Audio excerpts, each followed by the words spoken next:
patio cracks caused by tree roots underneath can seriously mess up your outdoor vibe, but fixing them the right way is totally doable. So, first off, you gotta figure out where those roots are coming from. Usually big trees nearby. Don't just start chopping roots yourself because that can hurt the tree and might even make the problem worse. Call in a pro who knows how to handle root removal without killing your tree or wrecking your yard.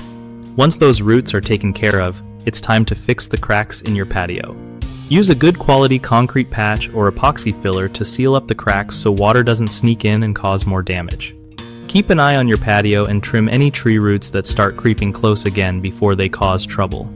If you're putting in a new patio, think about installing root barriers or choosing materials that can flex a bit instead of cracking. Remember, regular maintenance and checking for early signs of root damage can save you tons of hassle later. One of the biggest mistakes people make with patio cracks caused by tree roots is ignoring the problem until it's way too late, which leads to bigger cracks and costly repairs.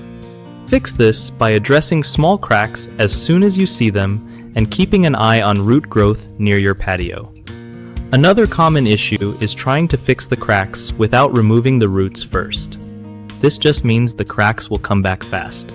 Make sure to get professional help to remove those roots properly before patching anything. Lastly, some folks use cheap or wrong materials for repairs, which don't hold up well against root pressure and weather changes. Always go for quality concrete repair kits or epoxy fillers designed for outdoor use to keep your patio solid. BigHomeProjects.com is super helpful because it connects homeowners with trusted local contractors who really know their stuff with patios and landscaping.